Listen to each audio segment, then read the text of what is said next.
Well, I was going to work on more of these yesterday, but I got sidetracked and didn't. So I think I'm going to begin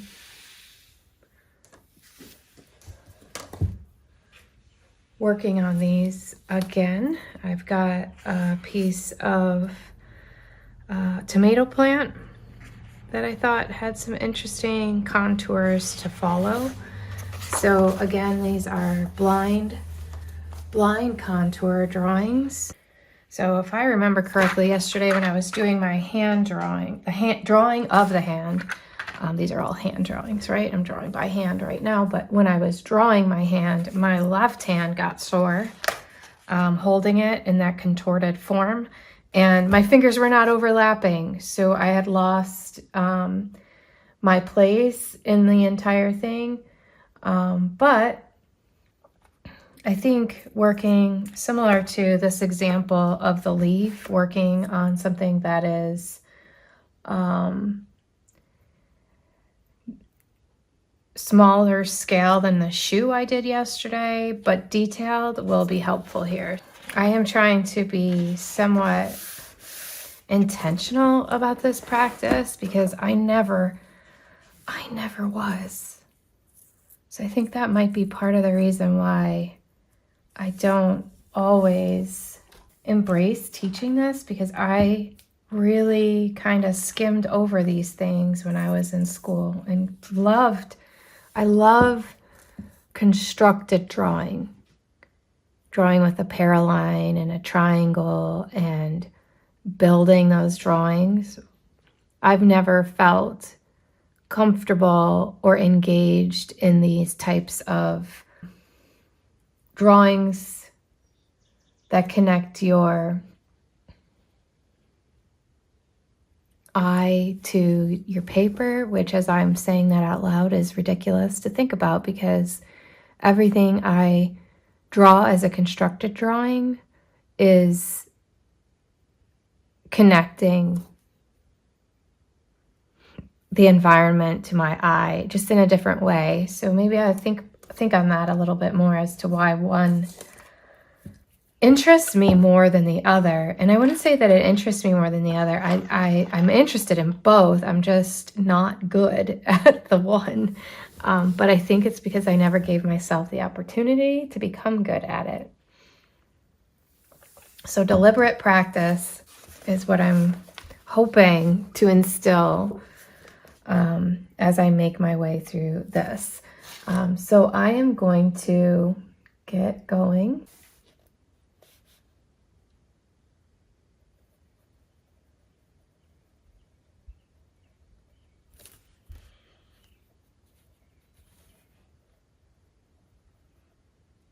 Painstakingly pretending my pencil is where my eye is. As I painstakingly run my eye along an edge.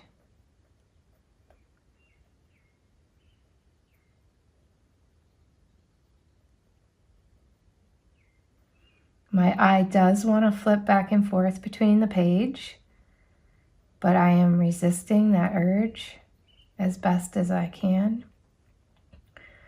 Sometimes you might see my hand come over as I'm trying to shield myself, keep my eye where my eye was. Obviously, I'm not lifting the pencil up, but my eye keeps lifting. I also am sensing that I'm gripping my pencil really, really hard, which is uncomfortable, to say the very least.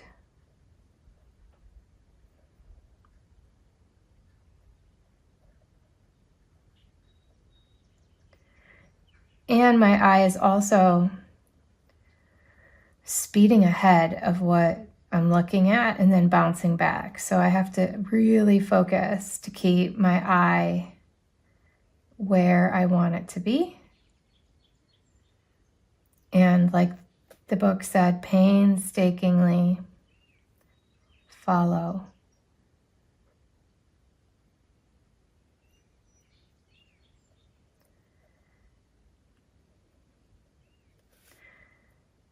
And as we were reading that yesterday, we learned that the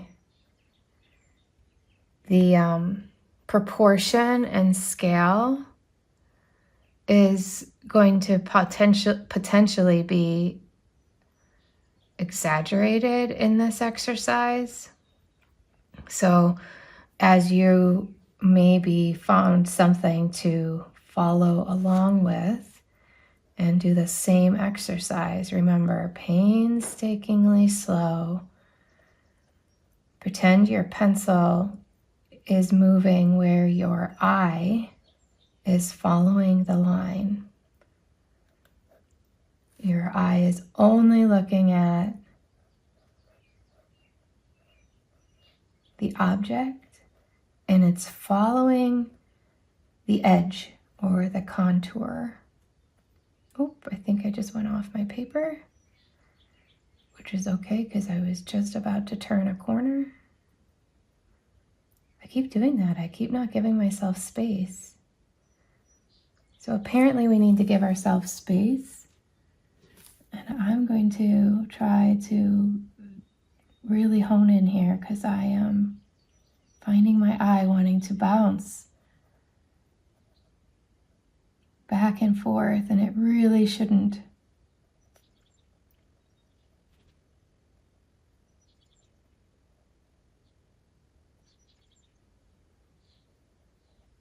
I will say at this rate, I'll be here almost all day working on this.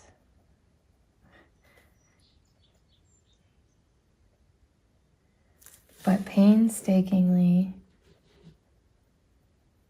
really trying to observe the edge condition.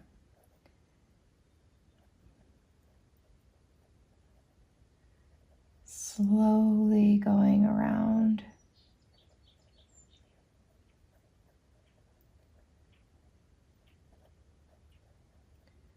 This little tomato plant has these little fuzzy hairs on it. It's kind of interesting. I sort of know that it has fuzzy hairs because as you kind of go in to take care of them, you can feel them. But it's interesting to see them and study them like this.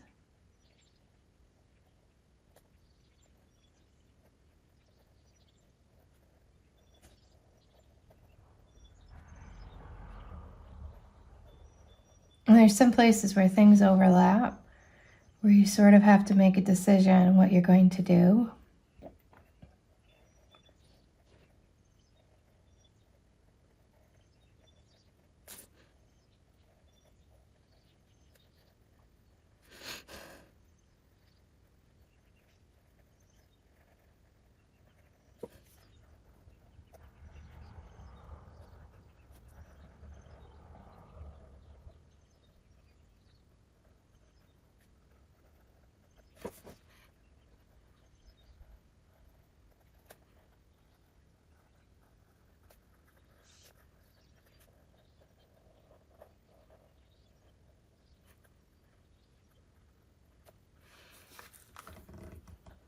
Seems that the speed with which I look at these things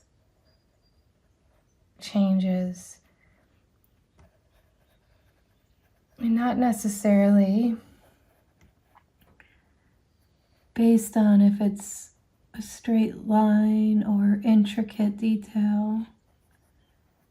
It's sort of interesting. I feel like I move along the intricate detail a little bit more smoothly because my eye has places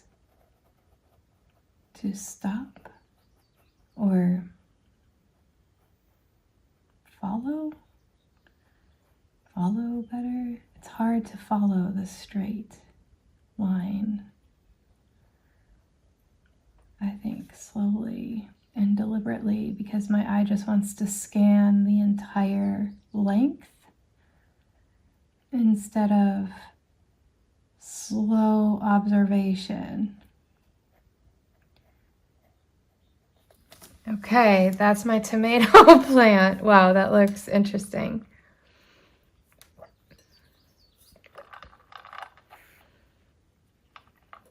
That's really interesting.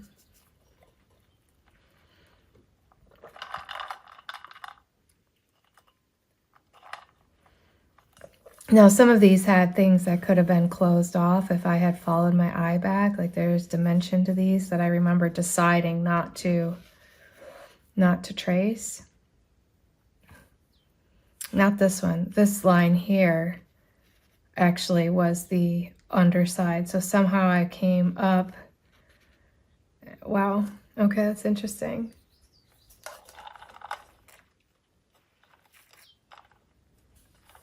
That is really interesting. Okay, so today I said I was dating these, right? So this is 7, 8. And I did a hand, a shoe, and now this leaf. Very interesting. And the next piece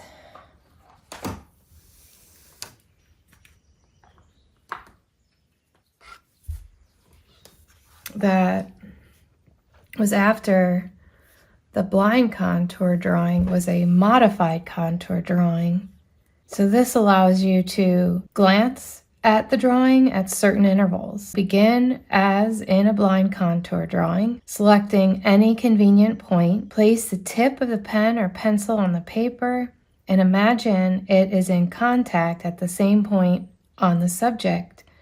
Check the relationship of the contour to the imaginary vertical or horizontal line. As your eyes follow the contours in space, carefully draw the contour line at the same slow and deliberate pace. Work from contour to contour along, across, or around edges and surfaces of a form. Respond to each and every surface modulation with equivalent hand movements. At certain points, a contour line may disappear around a bend or be interrupted by another contour. At these junctions, look at the drawing and realign your pen with the previously stated edge. So that's where I was falling away over here, where things were overlapping. I didn't quite know which line to follow, right? There was something in here that needed to be filled in. Surfaces in these places that are turned topsy-turvy on each other, kind of like in this iris drawing. So now I can look back to be able to maintain a reasonable degree of accuracy and proportion.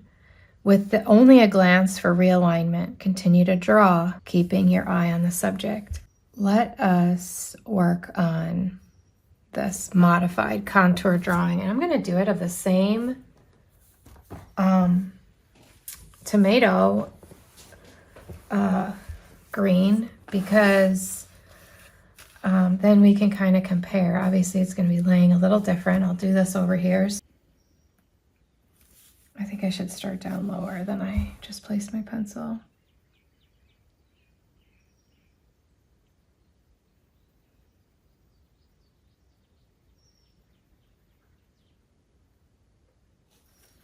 And I can pick my pencil up if I remember correctly.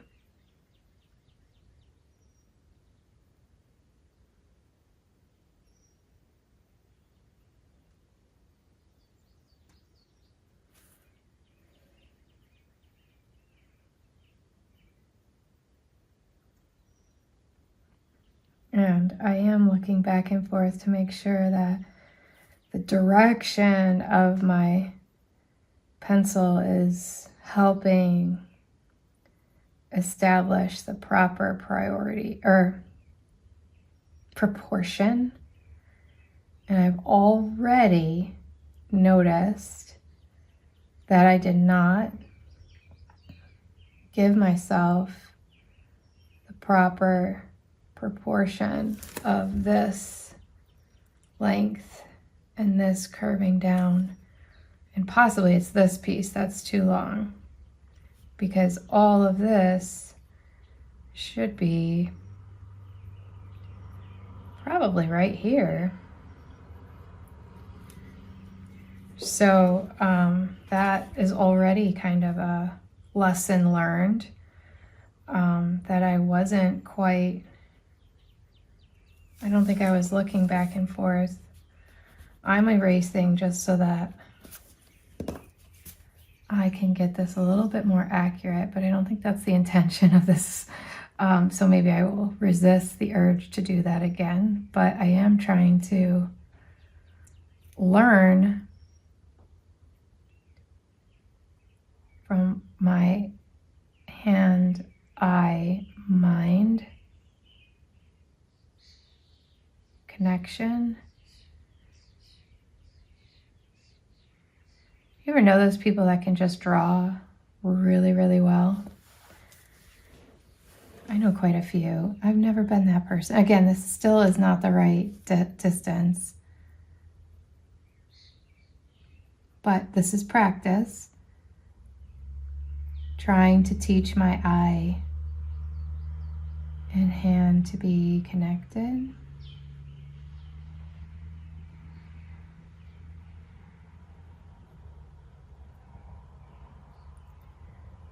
And then somewhere there is a piece that comes in. Then we go back vertical. And then there is this piece. It's coming out almost fully horizontal for a ways. And then starts to curve down, almost where it aligns with these little feathery pieces, bits off of the bottom leaf. And then it goes for a bit, and then kind of goes slightly horizontal out to the side, beyond this, quite a bit beyond it. And then we come back up, and there's a little bit of an overlap there. And then this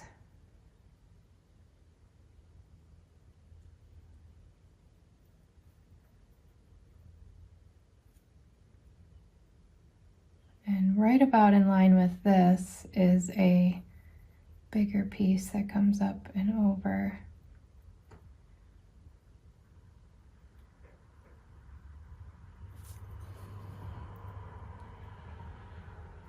Here we go up and over again. It's kind of tall. It's also kind of wide.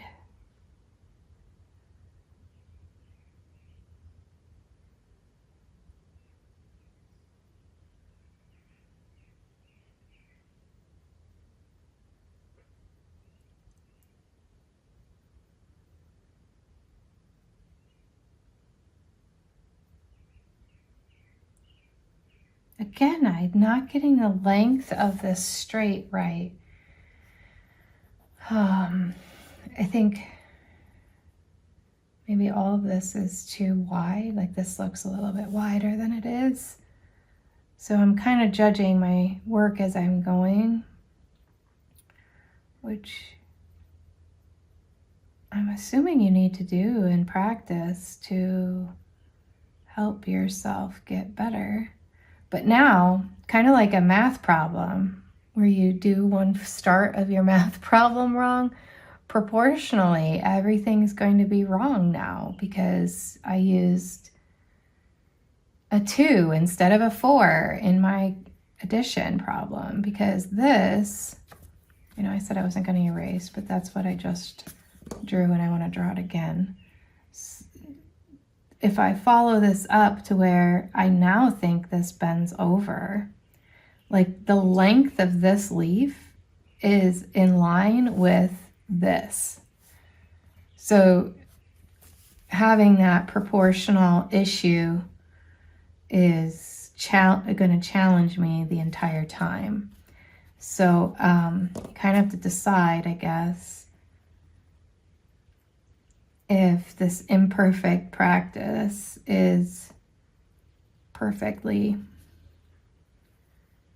imperfect. And I think it is going to be perfectly imperfect. I'm just going to continue to attempt to get better at this.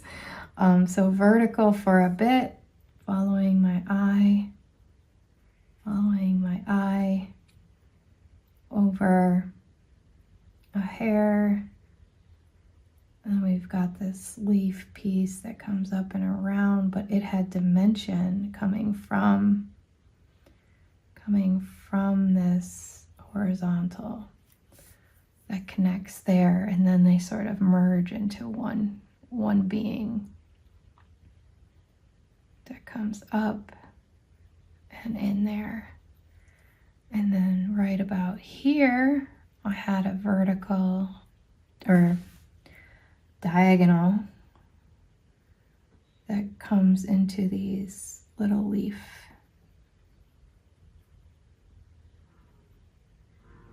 pieces.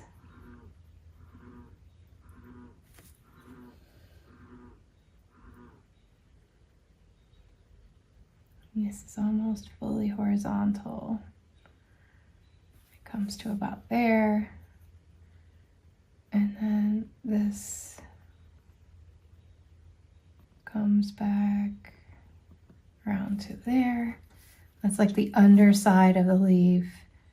So if I was coloring it in, it's like the lighter green. And now what I'm drawing is sort of the top part of the leaf that is sort of a much darker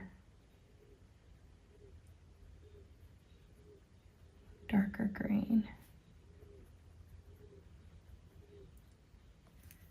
And then there's something back here, comes along, and with this piece right here.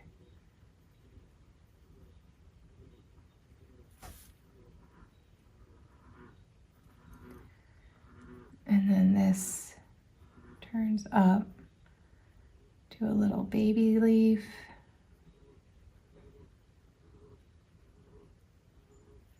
It had some contours to it, separate contours. Very thin little offshoot. And then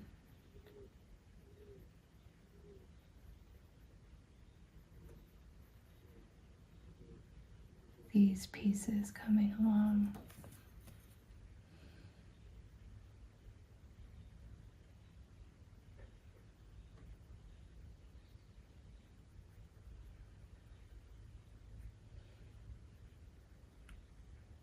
It's also, I keep noticing I'm moving my head to see things better, which is also throwing off the proportion, because I should be looking at this sort of all from the same direction and not moving my head around. So there's another thing to keep in mind, because every time our eyes move, or our head moves, right, our relationship to this object has changed, making it somewhat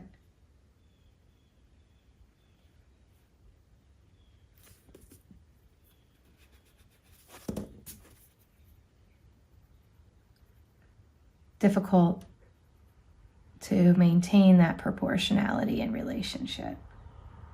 You've probably all seen movies where someone is like trying to paint someone and they're like, don't move, stay still. That's what I feel like right now, telling myself, don't move, stay still. So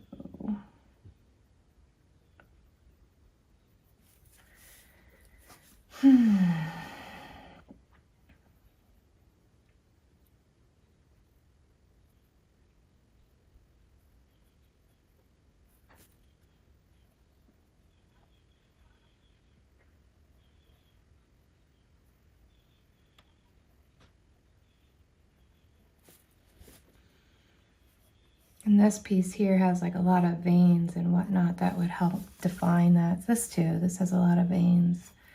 But again, I'm just doing the perimeter.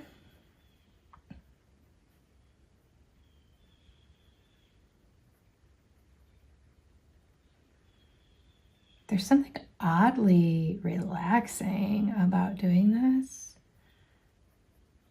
My brain, it feels like it's slowed way down.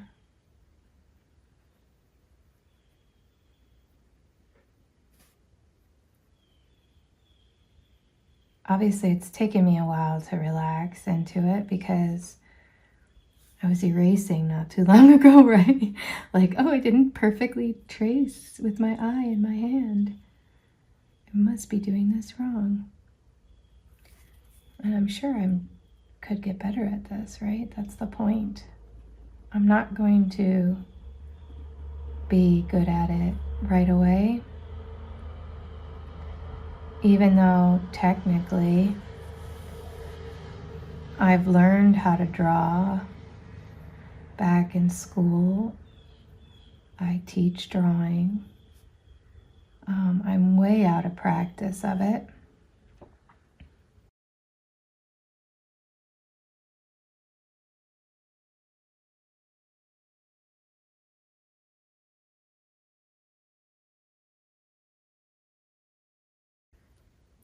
And like what I'm looking at right now is what I would call foreshortened to me, the observer, and therefore to the picture plane. Like I know there's a top surface, but I'm not seeing it. I know that it comes to a point, but it doesn't, the point is not actually what I'm seeing. I'm seeing this edge, which is interesting because my eye and my mind are conflicted.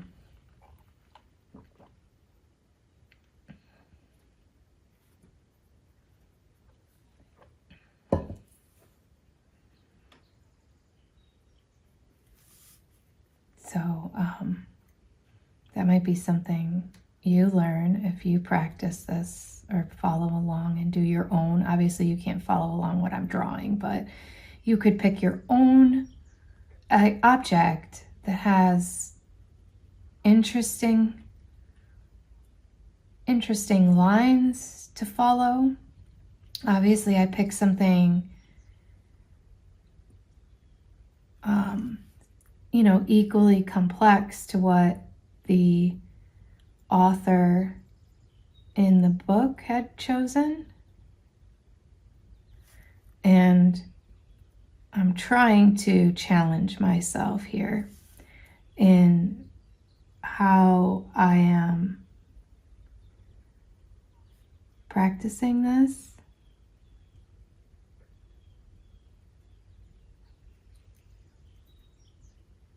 And I will say, I do feel as though I am picking up on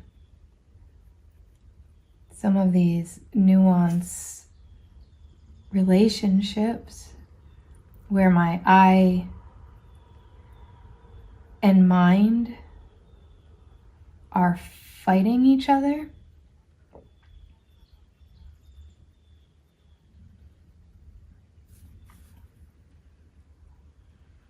Like, that comes to a point.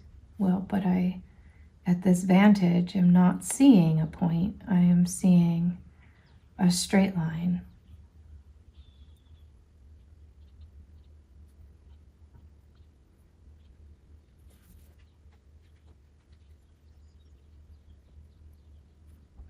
Again, trying not to move my head is really, and I'm moving my head, but trying not to crane my neck around the object has been a challenge. And this leaf truly shows it, because all of this should be up a little ways. And honestly, anyone who's looking at this would not know what I saw, because you can't get in the same exact position I'm in. But I would say, in comparison to one another, I did a pretty decent job. And I am relatively happy with this as an experiment. So these 2 drawings today, I've spent about 45 minutes doing this. And I will say, I think talking through what I am observing and learning or seeing as I'm doing this has been extremely helpful.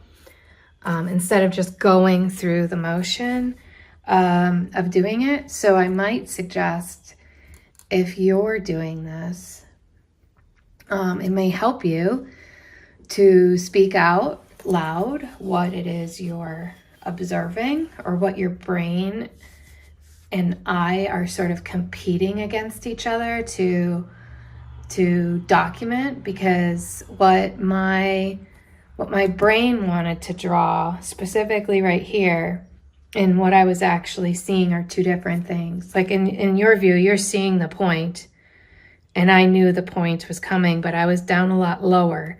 And all I was seeing was a straight line across, even though I knew there was a point. But from my angle of view, it was like this convex line that I knew was a point. But I couldn't draw as a point because I wasn't seeing the point. And now, one thing I really like, and I think I did do this once in class.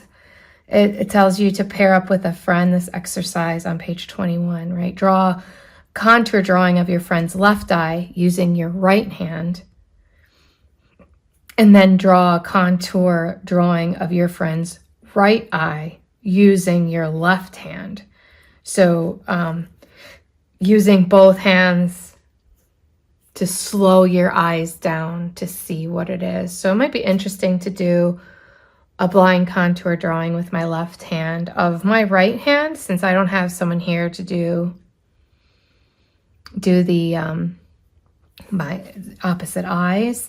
But it says here, drawing with your unfamiliar hand forces you to draw more slowly and be more sensitive to the contours you see. And it does say that you could do this in a mirror, drawing your own pair of eyes.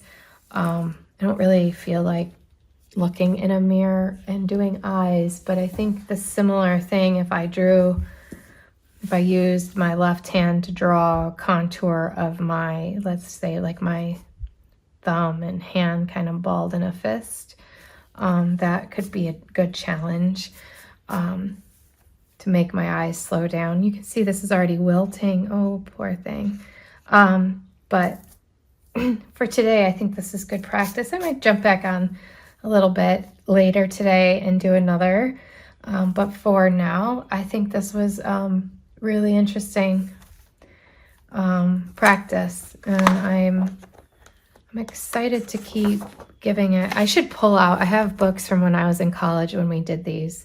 I should pull them out to see how similar the challenge was, because I'm pretty sure that it was incredibly similar outcome, at least of the hand. But for now, I think I am going to call it and take a break from this.